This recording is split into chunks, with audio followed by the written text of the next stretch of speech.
Plaban J. Rajkova. He's going to be talking about how you can get started with React Native Firebase dynamic links. So before anything, let's have Plaban here on screen. All right, there he is. Very good afternoon, Hello, Plaban. hello. Good afternoon. Good afternoon. How are you doing today? I'm doing great. How about you? You look I'm great. good. I'm good. Thank you. Oh, thank you so much. You look great as well. Oh, It's been a thanks a long lot. time since I've seen you and spoken to you. So it's really Yes, good to see yes, you today. yes. Likewise, likewise. Um, as as a short introduction, of course, Plavan is a software developer at KikiAns, and he has been working with KikiAns for almost 1.5 years now. He mainly works Yeah. in React and React Native and holds expertise in that, but he has also had the opportunity to work on Svelte when we were starting out with it. So that's another Mm-hmm. accolade to his name. Apart from that, I have come to know that he is a big time Peaky Blinders fan, and Yeah. I mean, why don't you quote the most favorite dialogue from Peaky Blinders for No, you? no. No, not here. Not Too here for unsafe, obvious not reasons. appropriate enough. Yeah, exactly. And also, I've recently found out that you have developed a newfound interest in reading fictional books.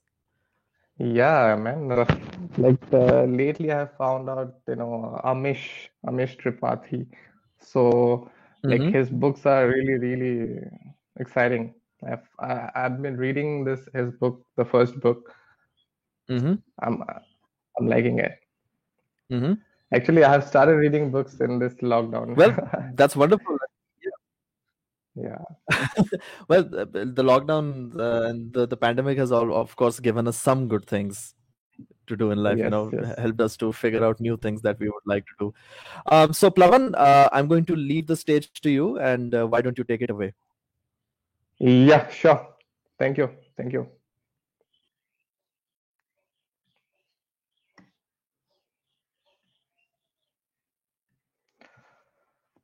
I hope my screen is visible to you. Yes. Okay, hello everyone.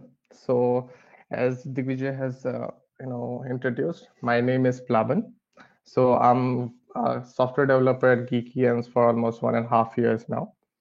I mainly work in React Native and React, and this is my first meetup as a speaker, and I'm really excited to be here and a little nervous at the same time. So, anyways, so let's get started with our talk. So today we are talking about how to get started with React Native Firebase dynamic links. So first of all, what are React Native Firebase dynamic links? So these are basically smart or you say magic links that enable us, the developers, to give our users a very personalized experience. Okay, so it lets you take users to a very specific part of the app from a website or a link. Okay, the idea might be very vague at this point in time, but it'll get clear as we go further. Okay, so why do we need dynamic links? All right, to understand this question, let's consider a situation. For example, you have a web app and an Android app. Okay, and while your users are accessing your website on a desktop browser, it's fine. But when they're accessing it on a mobile browser, you want the users to go to the Android app, basically for a better experience. For say, okay, so in that case, Firebase dynamic links come in handy. Okay, so how it helps you? So if you want the user to get directed to your app, so Firebase dynamic links help you. So here, if the app is installed in the user's mobile, you can take the users to a very specific part of the app, or if it's not installed in their mobile, you can take them to the respective stores, for example the Play Store or the App Store. Okay, the most importantly, it survives the installation process. It never loses the context. So what do I mean by that? For example, the your user was on your website and they clicked on a specific offer link. Okay, so but the app wasn't installed, so uh, they went straight to the Play Store.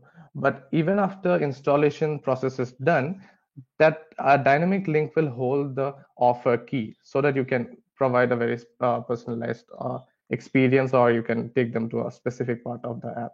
So that's there. So now we have understood why we need dynamic links and how it helps us.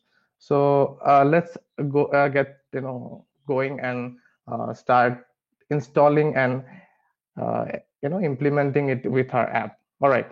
So for installation process, first we need the React Native app in a React Native app. So to do that, we all know we do React Native init and the name of our app. So I have named it React Native Dynamic Linking. Then to add dynamic links, we need Firebase added to our app. So to do that, we do yarn add React Native Firebase / app. So I'm using yarn here. You can use npm as well. That's all right. Okay. After doing this yarn add React Native Firebase / app, there are a couple of steps. So for that, please refer to the docs. I'm not going into details on that. So after that, we add our dynamic links package to our app using yarn add React Native Firebase / dynamic links. Okay, so once we have installed this, now we can go ahead and create our first dynamic link. So to do that, we'll head to the Firebase console, Firebase console, then select the project and head to the dynamic links on the left drawer. All right. So this will take us to a page where it will have a get started button.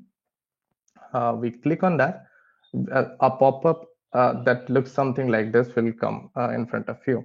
So here we need to configure our domain for our app. You might have a domain already registered, for example, xyz.com. You can put it here, you can verify it and finish. Boom, your domain is configured. But for the course of this talk, I'll be using a free domain provided by Google. So that looks something like yourapp.page.link.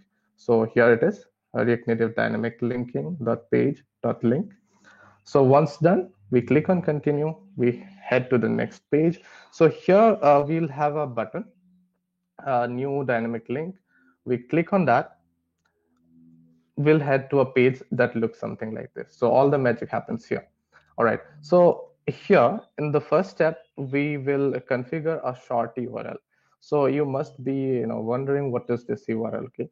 So this is the link that will land us to the Play Store or our app. So this is the URL. This is the link we'll be using. Okay. So Google will pre-fill this with a random text, but to give a professional, professional touch to it, we can customize it. So here I have added native base because yeah, this is a great UI library by Geekians. I love it. So you can please go check out native base if you haven't. It's a great UI library. All right. So after customizing this, click on next. We had to this second step. So in this second step, we add our deep link. Okay, what is the deep link, you might ask? So this is the URL for which the transition from a web app to the application is needed, right? So here I have chosen the GitHub repo of native base. You can give a name. This will help you identify the link better. Once done, we click next. We head to this the fourth step. Okay, I have skipped the third step. This is because for the course of this talk, I'll be using Android as a reference. So yeah, the steps are pretty much the same. You need not to worry about that. Okay, in this step, we have the option to open the deep link directly in a browser, but that doesn't make sense. We don't want to do it. What we want to do is we want to open the link in our Android app. So for that, we click on this option and we select our app from the drop down. Okay. So once done, there's an option to specify what you want what you want the link to behave like when the app is not installed in your mobile. So here is the option to open the Google Play Store page for your app if the app is not installed in your mobile. So you click on that and you click on next. We head to the fifth step. So this is not an important. This is not the mandatory step. This is an optional step. So here you can specify a few few things like the title, the description, and our preview image. This is for better sharing purpose. All right. So if you fill this and you click on create and done, your dynamic link is created. So now we'll go ahead and do the Android setup.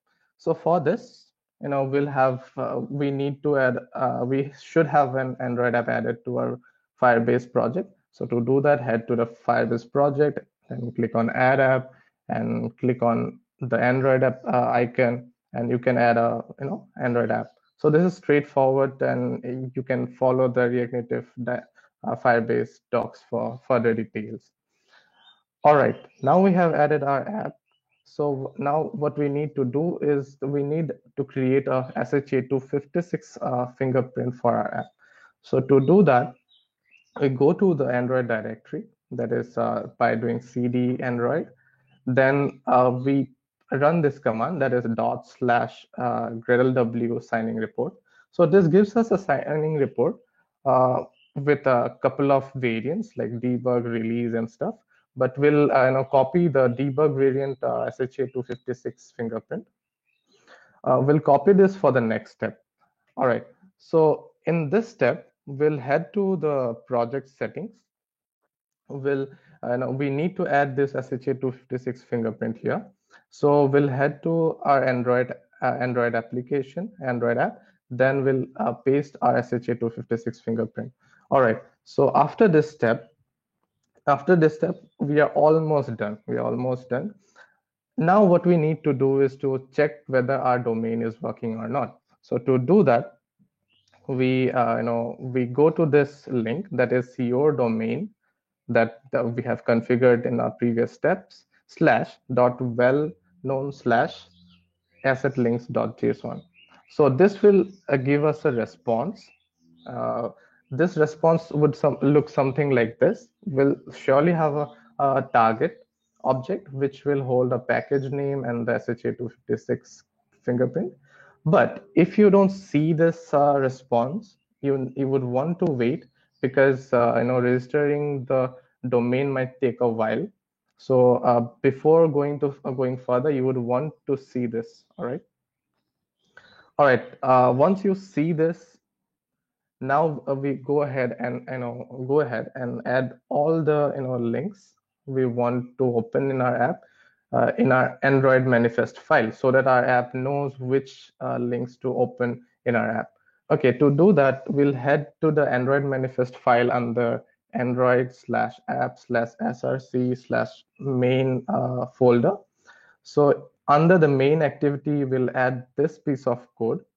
So here I have added both HTTPS and HTTP schemes just to make it bulletproof, so that it doesn't matter where you are coming from, it should open up. All right. So once done, now all we have to do is to listen to the events. So there are two situations here. One is the foreground situation, one is the background situation.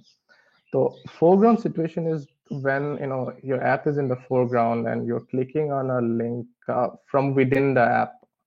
All right. So for that, we can use the onLink method to subscribe to the events and as and when they happen, right? So here we can process the deep link, and we can show a specific UI. We can take them to a specific screen, whatever we want to do, basically. So here on the onLink method, we'll pass a callback. So here we'll get the link. From here we can put our logic to show us whatever we want to.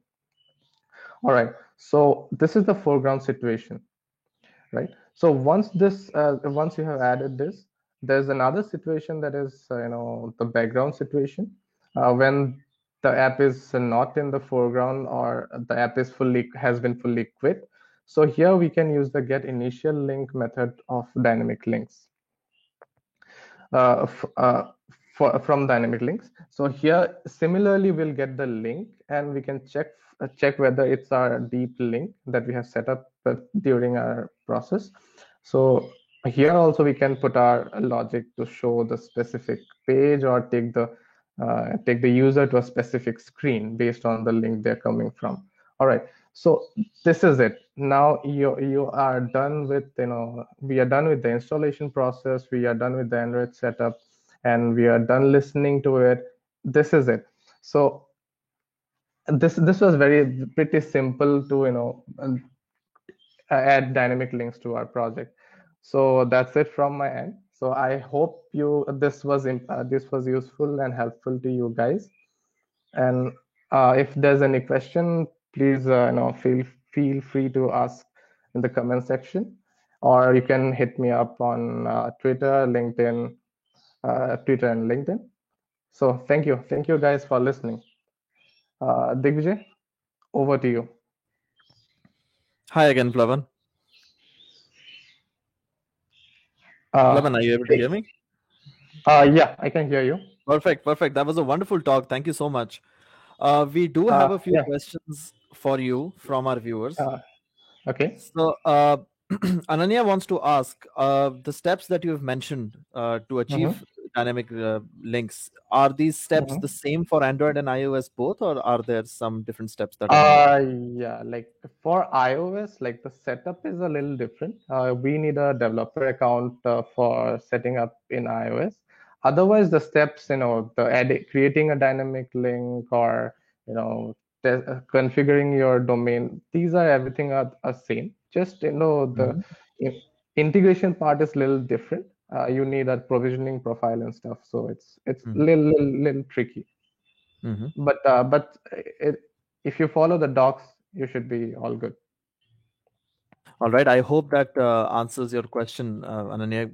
There's another question for you, Plavan. Gaurav asks, is it possible to identify unique users for referrals using Firebase dynamic links? Yeah, sure. Of course, like as I have said that this survives the installation process, and that link can hold the context, so you can pass in specific IDs so that the app recognizes the unique users, right? Yeah, that's possible. All right, Gaurav, I hope that answers your question. A different Gaurav has another question. Okay. So since we are achieving dynamic links here, Gaurav asks, is it possible to do it without using Firebase? I guess I haven't explored it pretty well, but there are a couple of other libraries that helps you do this. Deep links were used before, but there was an issue with deep links because it didn't used to survive the installation process. Like the context was lost during the installation process. So, but I'm not sure about other services, but I'll definitely go and explore that, and will let you know, Gaurav. Please hit me in Twitter or LinkedIn. We can have a chat. All right, great, Gaurav. I hope that answers your question. So at the moment, Plavan, we don't have any more questions for you. All right. So thank you so much for presenting your all the knowledge that you have to all our viewers today, and I would love to see you towards the end of the show again. Thank you, Digvijay. Great. See you soon.